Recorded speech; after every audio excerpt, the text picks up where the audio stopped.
We are in what's called a white collar job recession, meaning the number of jobs, college educated white collar jobs that are available have massively contracted. What led to that? Well, when we came out of the pandemic, companies, especially tech companies, aggressively overhired. And now they decided back in 2023, we don't need all these people.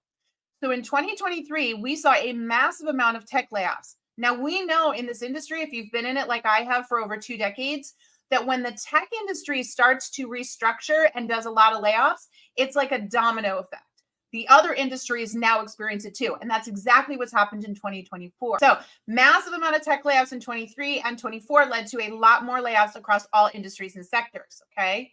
Now, the second thing that's fueling this is AI. There are so many new technologies coming into the scene in every industry, in every skill set, but particularly in white collar jobs that are replacing people that can do the work of people that would otherwise be very repetitive, administrative type of work. Okay, so your job's at risk for loss at AI if your job's very repetitive. Where we will see an uptick eventually in jobs leveraging AI is in the strategy behind using them.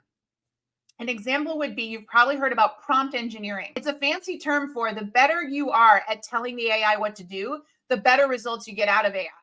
So there's going to be a lot of amazing jobs in the next 5 years that are AI driven, jobs that don't even exist yet. But right now they haven't happened. The contraction happens first, then we see the expansion.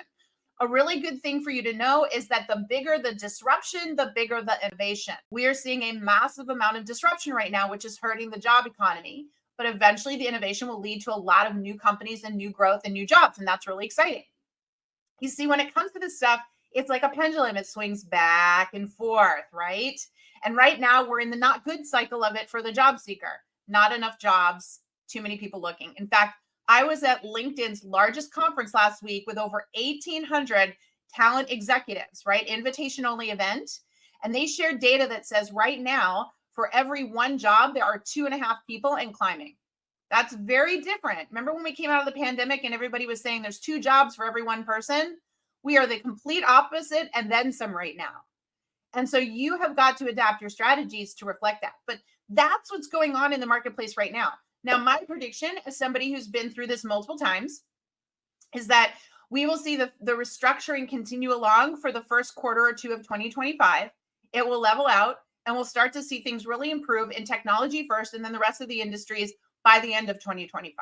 So things are going to change. It's cyclical. We don't stay in these cycles for 4, 5, 6 years at a time. When we see these contractions, they're usually 18 months to 2 years. And remember, this started back in 2023. You just probably didn't realize it. It wasn't something you were paying attention to like I do every single day, right? So it only hits you when it's hurting you. And that's what's happening to a lot of people right now. The truth is we've already been in this for a bit. And the good news is we're going to come out on the other side of it, right? So that's the reality of what's happening in the market today. Are there companies hiring? Absolutely. But the way they're hiring is very, very different.